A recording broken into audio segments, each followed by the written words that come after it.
All right, ready to dive in. Today, it's phrasal verbs. Those combos of words that, well, sometimes make English a bit of a puzzle. Oh yeah, they can be tricky.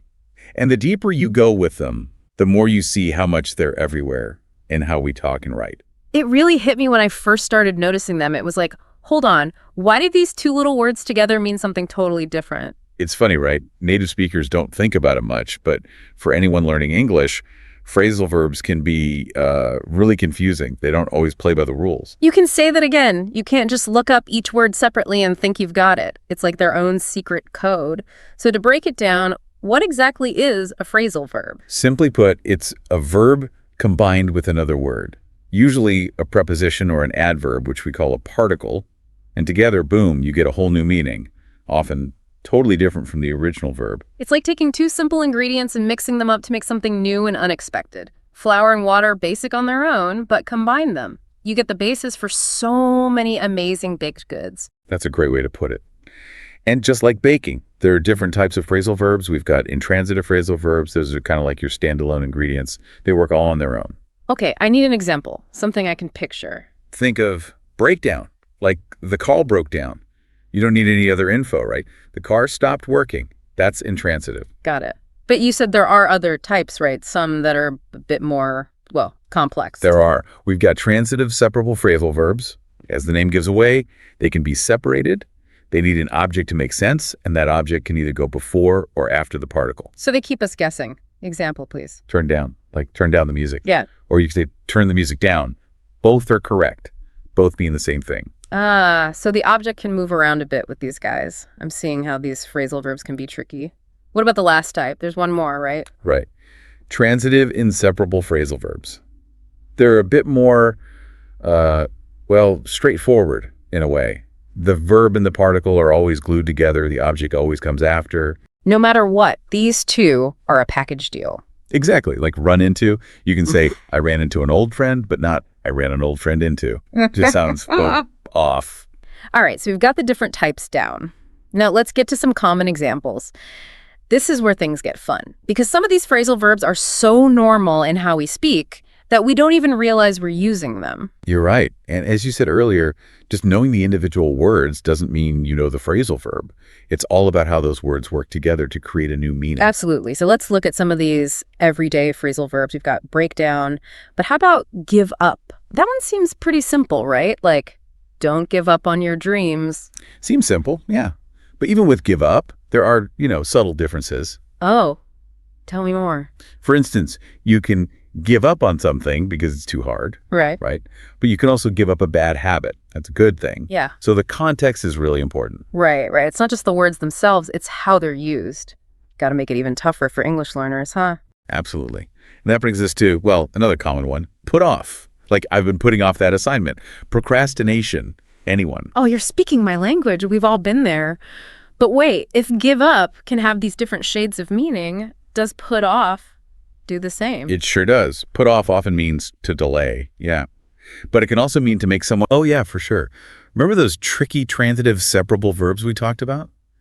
Well, some of those can have multiple meanings. That's where it gets really interesting. Really interesting. That usually means things are about to get complicated. Let's just say mastering phrasal verbs is a bit like a puzzle, right? You need to see the whole picture.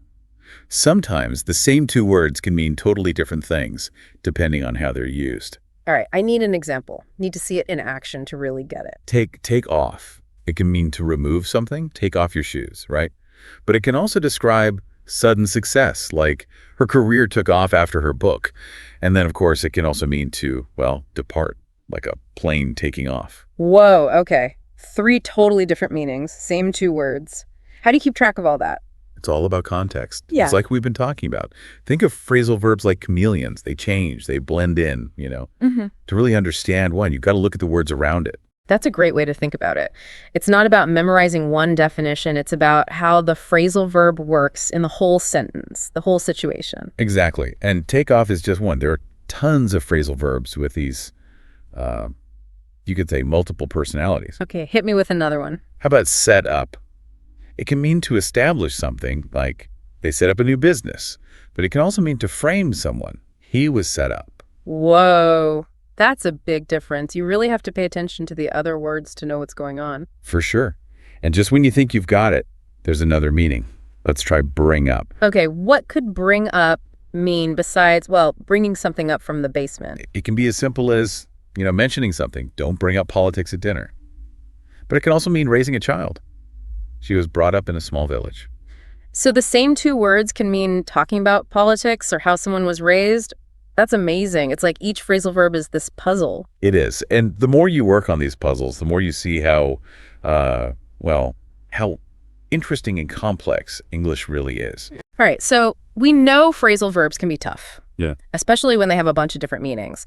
But how can we, as English speakers or learners, get better at using them? Any advice? Well, honestly, one of the best things is to just pay attention to how they're used in real life.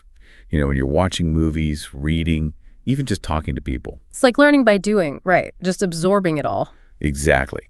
And don't be afraid to make mistakes. The more you use them, the more comfortable you'll get. Mistakes are part of the process. Yeah.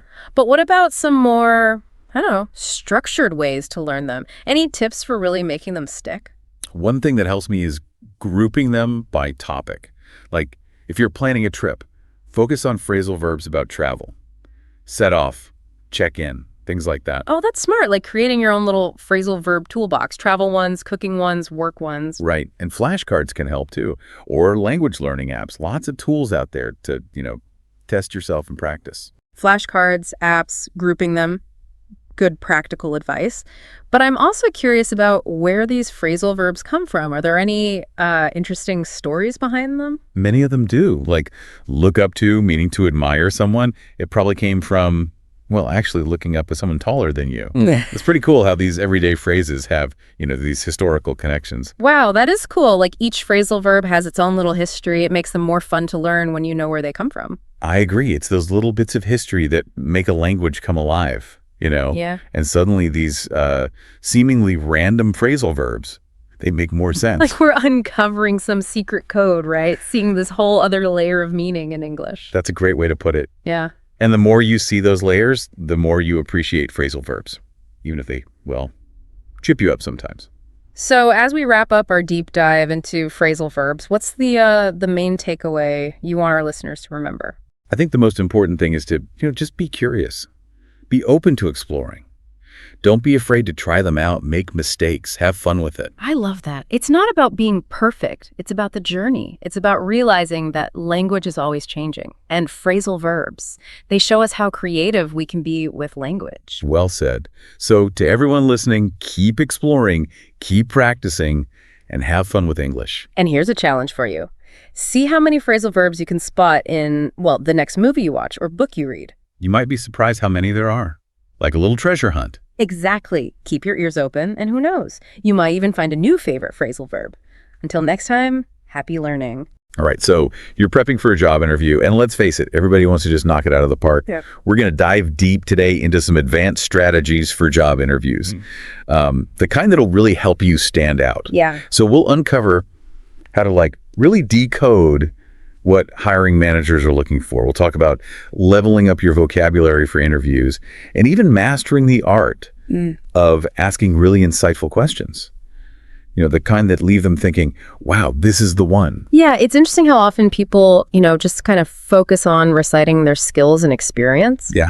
But there's a whole other level to interviewing that can really make a huge difference. Okay, I'm really interested to hear more about that. Yeah. What is this secret sauce that goes beyond just listing your qualifications? You can think of it this way. Like employers are kind of trying to solve a puzzle when they're hiring. Okay. They need someone who not only has the right skills, but also fits into their company culture. Right. Can tackle challenges effectively and communicates well with confidence and clarity. So it's not just about checking boxes on a job description. Right. But really showcasing a much broader set of qualities. Exactly. I see. They're assessing 4 key areas. Okay.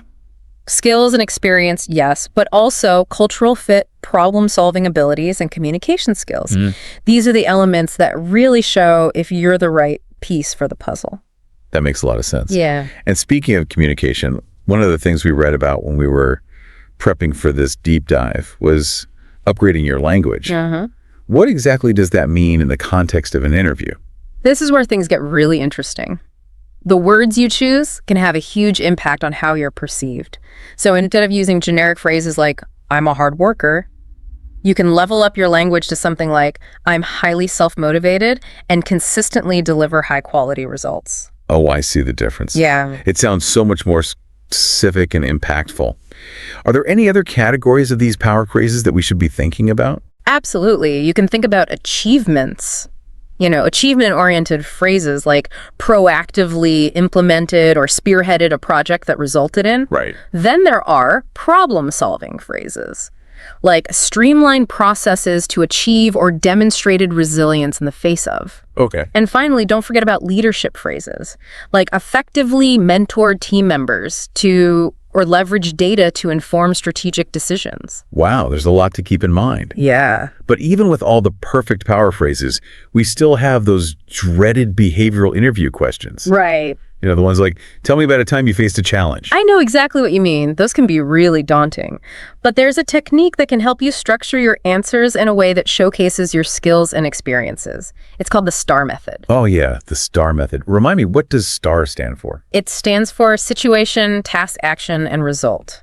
And it's really a framework for telling a concise and compelling story Okay. that highlights your qualifications. Interesting. So it's more than just stating facts. It's about weaving them into kind of a narrative. Exactly. So let's say the interviewer asks, tell me about a time you improved a process.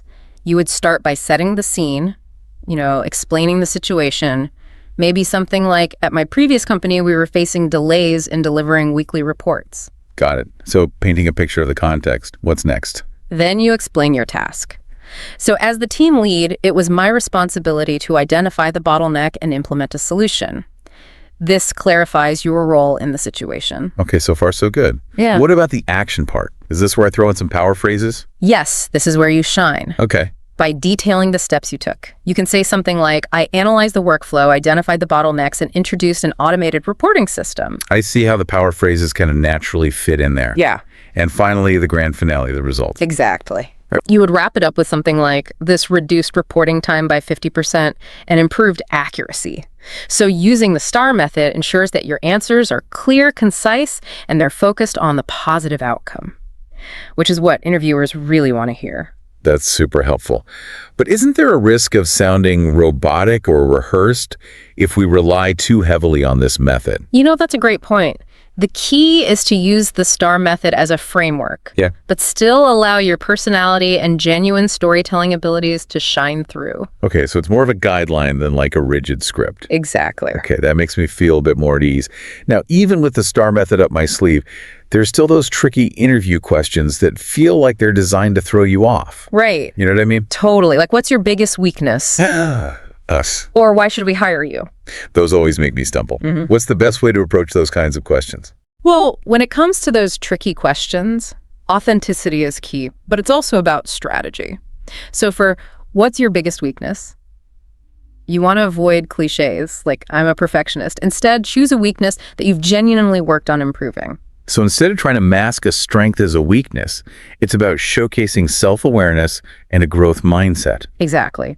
You could say something like, I used to struggle with delegation, but I've actively worked on improving this skill by mentoring junior team members and assigning tasks based on their strengths. Okay, so you turn a potential negative into a positive and highlight your commitment to development. I like that. What about why should we hire you? Any tips for making a really strong case there?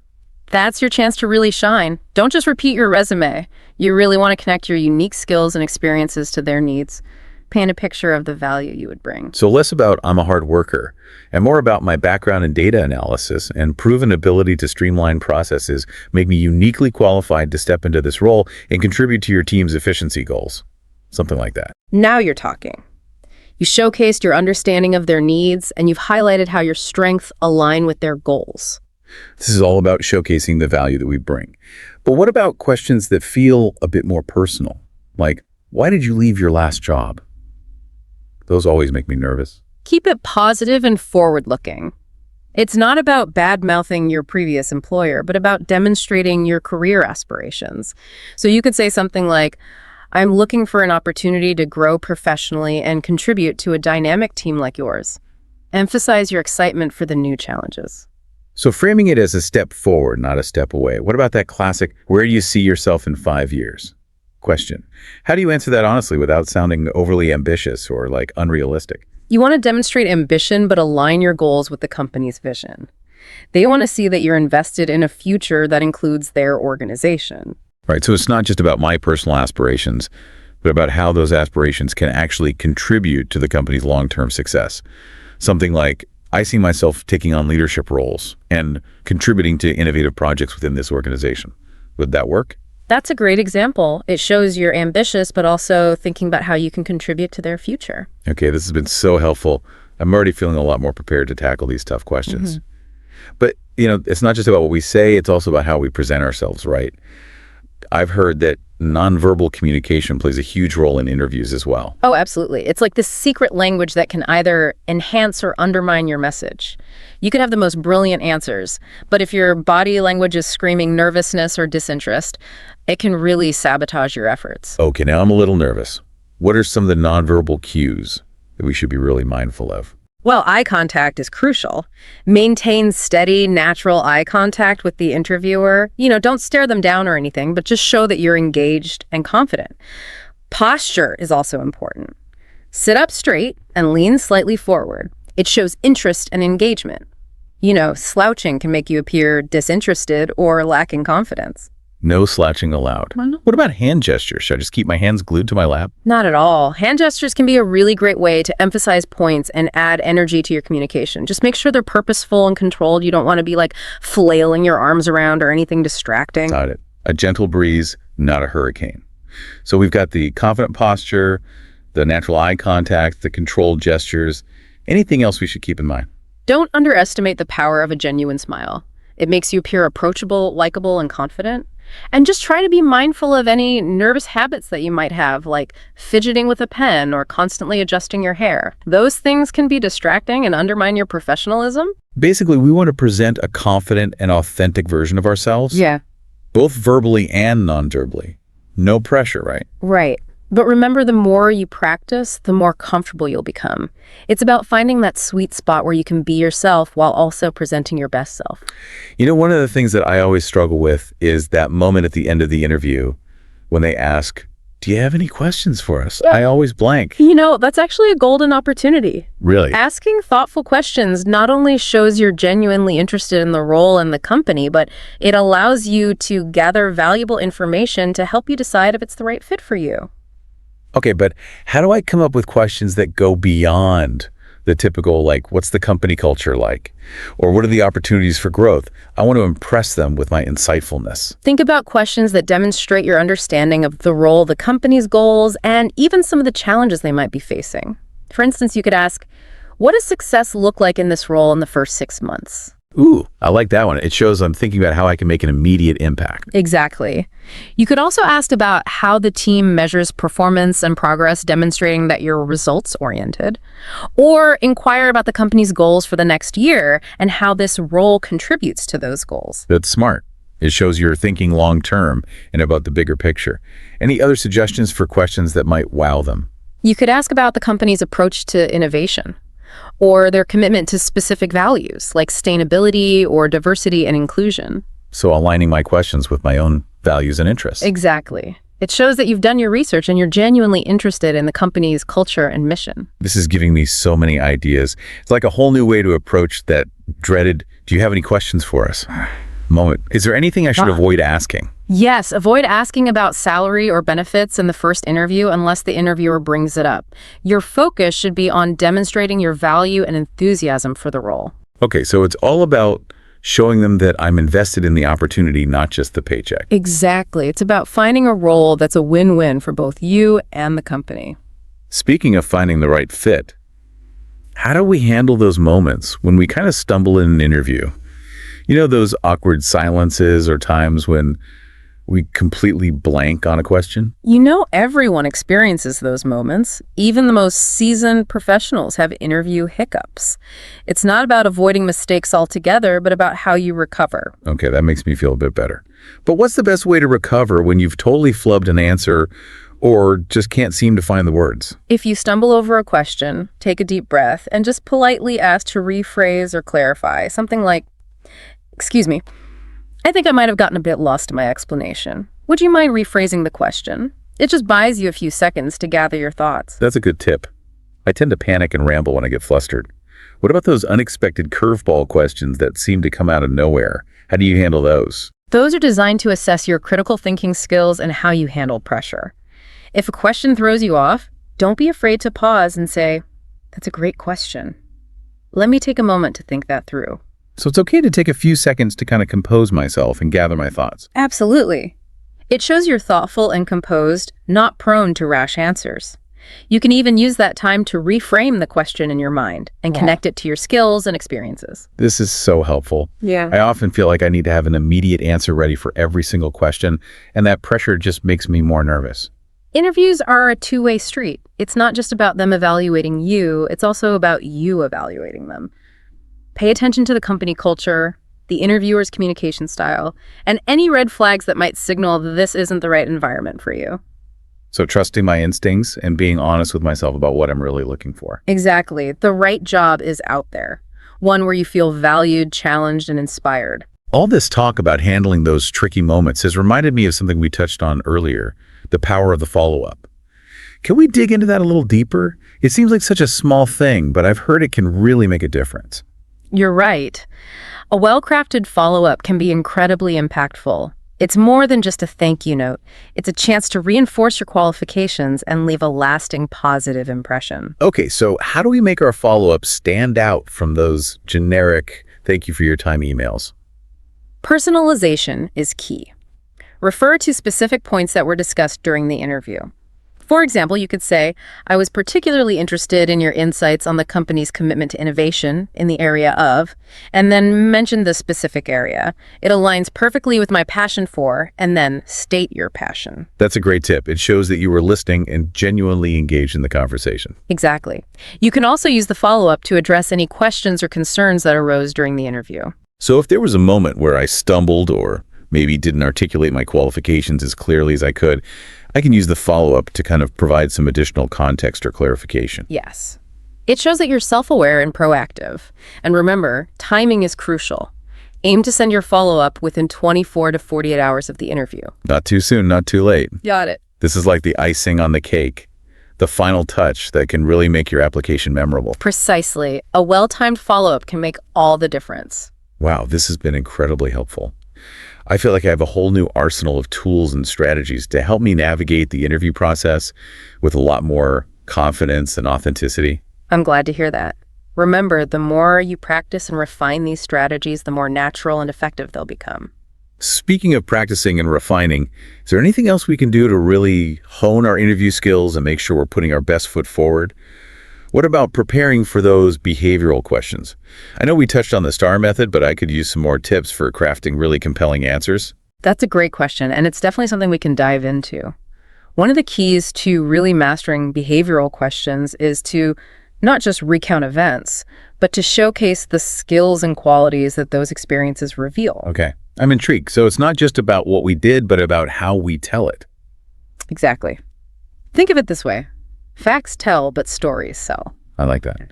So how do we transform our resume bullet points into these captivating stories that interviewers will remember? Start by identifying the key skills or qualities that you want to showcase during the interview. Let's say you want to highlight your problem-solving skills. Think back to a specific situation where you successfully tackled a challenging problem at work. Let me see.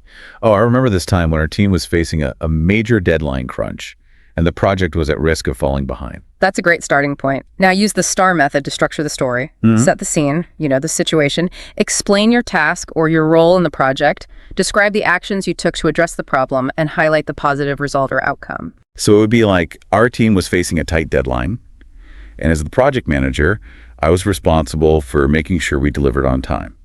I analyzed the workflow, identified the bottlenecks, and implemented a new communication strategy to streamline our collaboration. As a result, we not only met the deadline, but we actually exceeded client expectations. That's a fantastic example. You've woven your problem-solving skills into this compelling narrative that showcases your leadership initiative and your ability to deliver results under pressure. Wow, it really does sound so much more impactful than just saying I'm a good problem solver. Exactly. Stories make your accomplishments come alive, and they help you connect with the interviewer on a much deeper level. It's like giving them a glimpse into your work style and how you approach challenges. Precisely. And remember, the best stories are those that are authentic, engaging, and relevant to the role you're interviewing for. This is making me think about how I can reframe my experiences to highlight my unique strengths and personality. That's the idea. It's about showcasing who you are as a professional and how you can contribute to their success. I'm starting to see how storytelling can be a real game changer in interviews. It's like adding this whole new dimension to your answers. It's a powerful tool that can really help you stand out from the crowd and leave a lasting impression. Speaking of leaving a lasting impression, I remember you mentioned something about asking insightful questions at the end of the interview. Can we dig a little deeper into that? I'm always looking for ways to make a good final impression. Absolutely. Asking insightful questions is a great way to gather valuable information, demonstrate your genuine interest, and leave a positive final impression. This is where you can really differentiate yourself. I know we talked about asking about company goals and team dynamics, but are there any other types of questions that can really wow them? One strategy is to tap into the interviewer's expertise. Most people enjoy talking about their work and sharing their perspectives. So it's about turning the interview into more of a conversation. Exactly. For example, you could ask something like, what are some of the biggest challenges you faced in this role? Or what excites you most about the future of this industry? Those are great. They show that you're curious, eager to learn, and genuinely interested in their perspective. Precisely. And you might be surprised by the insights you gain. It could give you a better understanding of the company culture, the role's complexities, and even potential opportunities for growth. It's like getting insider information while also demonstrating my intellectual curiosity. Exactly. Another powerful approach is to ask about the company's commitment to specific values, like diversity and inclusion, innovation, or sustainability.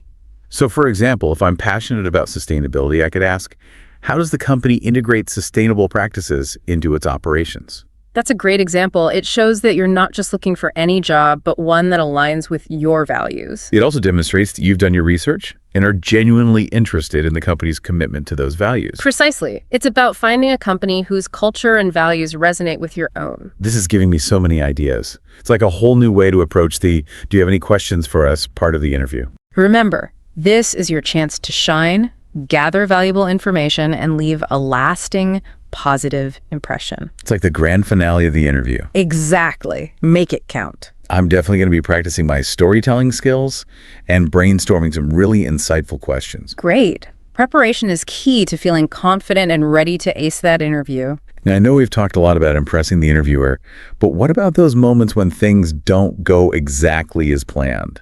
You know, like when we stumble over a question or get hit with a curveball that we weren't expecting. Ah, yes. The inevitable interview hiccups. Everyone experiences them, even the most seasoned professionals. It's like that moment when you walk into a room full of people and they're all staring at you and you have no idea why. Exactly. It can be unsettling, but the key is to stay calm, composed, and just remember that everyone makes mistakes. Easier said than done sometimes, especially when the pressure is on. I understand. But here's the thing. How you handle those moments can be just as impressive as your perfectly rehearsed answers. So it's not about avoiding mistakes altogether, but about recovering gracefully. Precisely.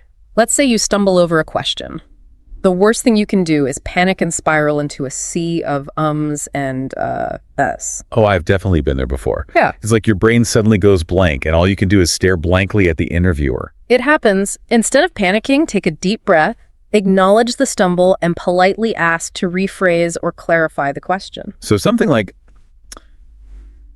excuse me, I think I might have gotten a bit lost in my explanation. Could you please rephrase the question? Perfect. It shows that you're self-aware, composed, and willing to ask for clarification. And it buys you those precious few seconds to gather your thoughts and come up with a more coherent response. Exactly. Now, what about those curveball questions? The ones that seemingly come out of nowhere and leave you feeling completely unprepared. Oh, those are the worst. It's like they're trying to trick you or catch you off guard. Sometimes it might feel that way, but often those questions are designed to assess your critical thinking skills, adaptability, and how you handle unexpected situations. So it's less about having the right answer and more about demonstrating how you think on your feet. Precisely. If you're hit with a question that completely throws you off, Don't be afraid to take a moment to pause, reflect, and gather your thoughts. So instead of blurting out the first thing that comes to mind, it's okay to say something like, "That's a great question. Let me take a moment to think about that." Exactly. It shows that you're thoughtful and composed. You can even use that time to reframe the question in your mind and connect it to your skills and experiences. It's like turning a potential weakness into an opportunity to demonstrate my ability to think critically and adapt to those unexpected challenges. Precisely. Remember, interviews are a two-way street. They're not just about them evaluating you, it's also about you evaluating them. That's a good point. It's easy to get caught up in trying to impress them that we forget that we're also trying to determine if this is the right fit for us. Exactly. Pay attention to the company culture, the interviewer's communication style, and any red flags that might signal this isn't the right environment for you. So trusting my instincts and being honest with myself about what I'm really looking for in a job. Absolutely. The right job is out there, and it's one where you feel valued, challenged, and inspired to do your best work. I'm feeling so much more empowered now. It's like I've been given this secret playbook for navigating the complexities of job interviews. And remember, practice makes perfect. The more you practice your storytelling, refine your questions, and develop strategies for handling those tricky moments, the more confident you'll become. You're absolutely right. I'm ready to tackle those interviews with a newfound sense of confidence and a whole arsenal of interview-crushing techniques. That's the spirit. Now, there's one last piece of the puzzle that often gets overlooked, but can be incredibly impactful in setting you apart from other candidates. Ooh, I'm intrigued. What is it? It's the power of the follow-up. The follow-up, like sending a thank you note? Yes, but it's so much more than just a polite gesture. A well-crafted follow-up can solidify your impression, re-emphasize your value, and even address any lingering questions or concerns that the interviewer might have. Okay, I'm all ears. Mm-mm. What are some tips for crafting a follow-up that truly stands out? First and foremost, personalize it. Generic thank you notes that just say thank you for your time don't really make much of an impact. So it's about going beyond the basic, "Thank you for considering me for the role" message. Exactly. Think back to specific points that were discussed during the interview and mention something that particularly resonated with you. For example, you could say, "I was particularly interested in your insights on the company's commitment to innovation in the area of Tamil," and then you mention the specific area that they mentioned. It aligns perfectly with my passion for, and then state your passion. That's a great tip. It shows that you are actively listening and genuinely interested in what they had to say. Exactly. You can also use the follow-up to address any questions or concerns that might have arisen during the interview. So if there was a moment where I stumbled or maybe felt like I didn't fully articulate my qualifications, I can use the follow-up to provide additional context or clarification. That's a great strategy. It shows that you're self-aware and proactive in addressing any potential concerns. It's like giving yourself a second chance to make a really strong impression. Exactly. And remember, timing is key. Aim to send your follow-up within 24 to 48 hours of the interview. So not too soon, not too late. Right. Just the right amount of time to stay top of mind without seeming too eager or desperate. Precisely. A well-timed follow-up can be a powerful reminder of your qualifications and enthusiasm for the role. I'm starting to see how the follow-up is like the icing on the cake, the final touch that can really elevate your overall impression and leave them with a positive, lasting memory. Exactly. It's a small but significant gesture that can make a big difference. Wow, this deep dive has been packed with so many valuable insights. I feel like I've been given a masterclass in advanced interview techniques. And remember, the key is to practice, refine, and adapt these strategies to fit your own unique personality and the specific roles you're interviewing for. You're right.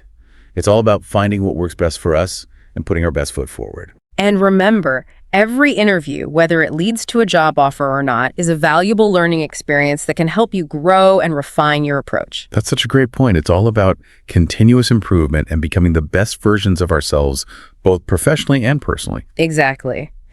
And with that in mind, I'm curious to hear what has resonated most with you from this deep dive. What strategies or insights are you most excited to implement in your upcoming interviews? That's a great question. I think for me, the biggest takeaway is the power of storytelling and the importance of crafting these compelling narratives that showcase my skills and experiences in a way that's both authentic and engaging. That's fantastic. Storytelling is such a powerful tool, and it's something that can be applied not just in interviews, but in all areas of communication. I'm also really intrigued by the idea of asking insightful questions, that tap into the interviewer's expertise and the company's values. It's like a way to turn the interview into a more engaging and informative conversation. That's a great observation. Remember, interviews are a two-way street. They're not just about them evaluating you, but also about you evaluating them to see if it's the right fit for both parties. I'm also going to be paying more attention to my nonverbal communication. Yeah. I never realized how much our body language can impact the interviewer's perception of us. Nonverbal cues are incredibly powerful, and being mindful of them can really help you project confidence, engagement, and authenticity. Overall, I feel so much more prepared and empowered to tackle those interviews head on. It's like I've been given a secret weapon or maybe even a superpower. That's the spirit. And remember, the most important thing is to believe in yourself and your abilities. You've got this.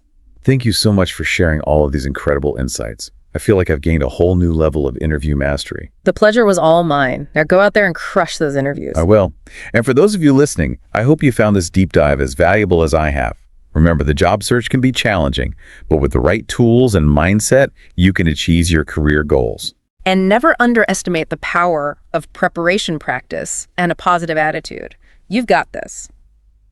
We'll be back next week with another deep dive into a topic that's sure to help you navigate the complexities of the professional world. Until then, stay curious, stay informed, and stay ahead of the curve. You know, all this talk about showcasing our skills and nailing those tricky questions has me thinking. Well, we spend so much time, focusing on how to impress the interviewer. Right. But what about figuring out if the company is actually a good fit for us? That's such an important point. It often gets overlooked in all the frenzy of the interview prep. Exactly. How do we go beyond just, answering their questions and really assess, whether we thrive in that environment? It starts with self-reflection before you even step into an interview. Take some time to really understand, what are your values? What are your career aspirations? What are you looking for in a work environment? So it's like taking a personal inventory of, our professional selves, our strengths, our weaknesses, and what really matters to us in a job. Exactly. The more clarity you have about what you want, the better equipped you'll be to identify opportunities that are truly aligned with your vision. Makes a lot of sense. It's like having a roadmap for your career journey. Right. So you're not just blindly applying for any job. That pops up on your LinkedIn feed. Oh, I love that analogy. Yeah. Think about it this way. If you don't know your destination, any road will take you there. Right. But if you have a clear vision of where you want to go, then you can choose the path that leads you directly to your goals. Okay, I'm on board with the self-reflection part. Yeah. But how do we actually use that information? Yeah. To guide our job search and, make smarter decisions about which opportunities to pursue? It's all about alignment. Once you're crystal clear about what you're looking for, you can target companies and roles that are more likely to be a good fit. And this means going beyond just the job title, really digging into the company's culture, values, and mission. So instead of just, firing off applications, to every company that's hiring for a marketing manager, I should be more selective and focus on companies whose values and, work environment really resonate with my own. Exactly. This way, you're not just looking for any job, you're looking for the right job. A job that aligns with your passions and aspirations. That makes a lot of sense. Yeah. It's like dating. You wouldn't just go out with anyone who asks, right? Yeah. You want to find someone who shares your values and interests. I love that analogy. Yeah. It's so true. And when you find a company that truly aligns with what you're looking for, your enthusiasm and your genuine interest will really shine through during the interview process. This is making me realize that self-reflection, it isn't just a one-time exercise, Right. but it's kind of an ongoing process of checking in with ourselves and making sure we're still on the right track. Absolutely. You know your values and career aspirations, they might evolve over time. So it's important to continuously evaluate your goals, make adjustments as needed, and just ensure that your professional journey is fulfilling and aligned with your vision. This deep dive has been so eye-opening. It's like we've gone beyond those surface-level interview tips and really delved into the deeper, more strategic aspects of career navigation. Yeah. I feel like I have a whole new perspective on how to approach the job search process. That's wonderful to hear. And remember, the job search can be challenging, but it's ultimately a very rewarding journey. Yeah. It's about more than just landing a job. It's about finding a role that brings you both professional success and personal fulfillment. You're so right. And with all these insights and strategies we've discussed today, I'm feeling more confident and equipped than ever to navigate this journey. and land that dream job. That's what I love to hear. Believe in yourself, stay true to your values, and never stop learning and growing. Thank you so much for guiding us through this deep dive. I feel like I've really leveled up my career game today. The pleasure was all mine. Now go out there and shine. I will. Yeah. And to all of you listening, we wish you the very best of luck in your job search endeavors. Absolutely. Remember, you are capable of achieving great things. Until next time, stay curious, stay informed, and keep striving for your dreams. We'll be back next week with another deep dive into a topic that's sure to help you navigate the complexities of the professional world. Until then, stay curious, stay informed, and stay ahead of the curve.